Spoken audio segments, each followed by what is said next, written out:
Hello guys, আসসালামু আলাইকুম। আশা করি সবাই ভালো আছেন। আমি আবারও হাজির হলাম নতুন আরও একটি ডিভাইস নিয়ে। আজকে আমি আপনাদের মাঝে আলোচনা করব ভিভো Y27।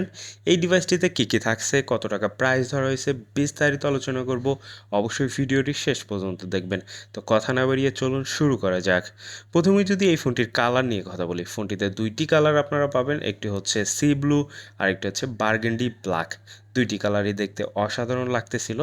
এরপরে যদি ফোনটির ডিজাইন নিয়ে কথা বলি, ফোনটির ডিজাইন করা হয়েছে 2.5D ফ্ল্যাট ফ্রেমের ডিজাইন এবং পিছনের ব্যাক প্যানেলটা ব্যবহার করা হয়েছে প্লাস্টিক পলিমারের। যদিও প্লাস্টিক, তারপরেও ফোনটা ম্যাট ফিনিশিং করার ফলে স্ক্র্যাচ পড়ার সম্ভাবনা খুবই কম। তারপরেও আপনারা একটা ব্যাক পার্ট অবশ্যই ব্যবহার করবেন যাতে স্ক্র্যাচ না পড়ে। এই ফোনটির একদমই নিচের দিকে ব্যবহার করা হয়েছে 3.5mm headphone jack, charging port type C, primary speaker এবং মাউথ স্পিকার ব্যবহার করা হয়েছে এবং রাইট সাইডে দেওয়া আছে ভলিউম আপ ডাউন কি এবং পাওয়ার কি, যেখানে ফিঙ্গারপ্রিন্ট সেন্সর ব্যবহার করা হয়েছে। ফোনটির একদমই উপরের দিকে ব্যবহার করা হয়েছে সিম ট্রে, যেখানে দুইটি সিম প্লাস একটি মেমোরি আপনারা ব্যবহার করতে পারবেন। ফোনটার আউটলুকিং নিয়ে আসলে কোনো কমপ্লেন অথবা কোনো কোশ্চেন নাই। এরপরে যদি ফোনটির ডিসপ্লে নিয়ে কথা বলি, ফোনটিতে ডিসপ্লে হিসেবে ব্যবহার করা হয়েছে 6.64 ইঞ্চির বিশাল বড় একটি ফুল এইচডি IPS LCD প্যানেলের ডিসপ্লে, যার রেজুলেশন হচ্ছে 1080x2388। ফুল এইচডি প্লাসের ডিসপ্লে, কালার গ্রেডিয়েশন সব কিছু অ্যাকুরেটই মনে হচ্ছিল। এবং যদিও এই ফোনটাতে রিফ্রেশ রেট কত ব্যবহার করা হয়েছে তারা উল্লেখ করে নাই। এই ফোনটাতে র্যাম হিসেবে ব্যবহার করেছে 6GB র্যাম, 128GB রোম। আপনারা চাইলে 6GBর সাথে আরও 6GB এক্সটেন্ডেড র্যাম হিসেবে ব্যবহার করতে পারবেন। এবং অ্যান্ড্রয়েড ভার্সন হিসেবে ব্যবহার করা হয়েছে অ্যান্ড্রয়েড 13 এবং তাদের কাস্টমাইজ ভার্সন ব্যবহার করা হয়েছে ফান্টা OS 13। এবং ফোনটিতে প্রসেসর হিসেবে ব্যবহার করা হয়েছে মিডিয়াটেকের হেলিও G85। গেমিং পারফরমেন্স আশা করি অনেক ভালোই পাবেন এই ডিভাইসটিতে।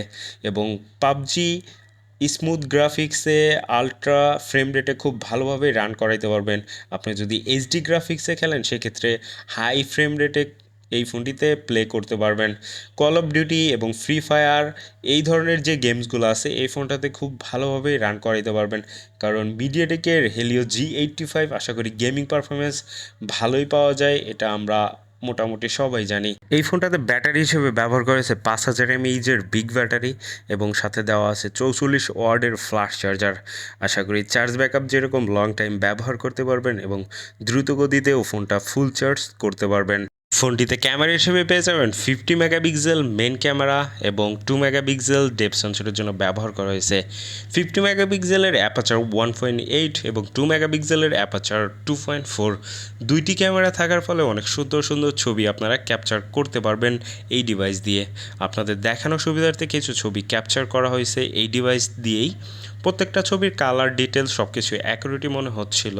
ফ্রন্ট ক্যামেরা হিসেবে ব্যবহার করা হয়েছে 8 মেগাপিক্সেল, যার অ্যাপাচার 2.0। প্রত্যেকটা ছবির কালার গ্রেডিয়েশন সব কিছু অ্যাকুরেটই ছিল এবং পোর্ট্রেট মোডের বুকে ইফেক্টটাও অ্যাকুরেটই পাচ্ছিলাম। ফোনটিতে ভিডিওগ্রাফি করতে পারবেন 1080 800p। যদিও ইআইএস আছে, তারপরেও স্টেবল ভিডিও করতে চাইলে অবশ্যই আপনাকে অ্যাকুরেট স্টেবল থেকেই ভিডিও করতে হবে। সেক্ষেত্রে অনেক সুন্দর ভিডিওগ্রাফি এই ডিভাইস দিয়ে করতে পারবেন। এই ফোনটার প্রাইস ধরা হয়েছে 22,999 টাকা। 22,999 টাকা আদার্স ব্র্যান্ডের সাথে যদি কম্পেয়ার করেন কী কী কম পাইতেছেন এবং কী কী বেশি পাইতেছেন, আমি মনে করি কয়েকটা দিক হচ্ছে ভালো আছে, বাট কয়েকটা দিক একটু কমই দিয়ে দিছে। যেরকম 22,000 টাকা আদার্স ব্র্যান্ডে যদি যান 8GBর সাথে 256GB তারা প্রোভাইড করতেছে, সেক্ষেত্রে 6GBর সাথে 128GB একটু কমই মনে হয়েছে আমার কাছে, কারণ আমরা এক্সপেকটেশন বেশি করতে পারি। আরও কয়েকটা দিক হচ্ছে আমার কাছে একটু কম মনে হয়েছে।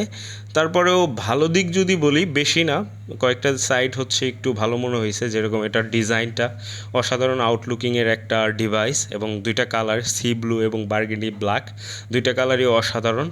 এবং এই প্রাইস রেঞ্জে যে ওপ্পো, শাওমি, রিয়েলমি দিতেছে তাদের থেকে আউটলুকিংটা অসাধারণ এবং প্রসেসরটাও আশা করি বেটার, কারণ G85 প্রসেসর এই প্রাইস রেঞ্জে যতগুলো ব্র্যান্ড ব্যবহার করতেছে ম্যাক্সিমাম দেখা গেছে G85 অথবা G35, সেক্ষেত্রে প্রসেসরটা ভালোই মনে হয়েছে। গেমিং পারফরমেন্স আশা করি খুব ভালোই রান করাইতে পারবেন এই ডিভাইসটিতে।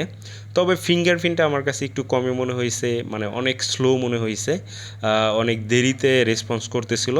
এই কারণে ফিঙ্গারপ্রিন্টটা আমার কাছে একটু কম মনে হয়েছে, কারণ আরও ফাস্ট কাজ করতো, অতবারে সফটওয়্যার আপডেট দিলে এই প্রবলেম সলিউশন হতে পারে। তো ওভারঅল এই ডিভাইসটির রিভিউ আপনাদের কাছে কেমন লাগলো অবশ্যই কমেন্ট বক্সে জানিয়ে দিবেন।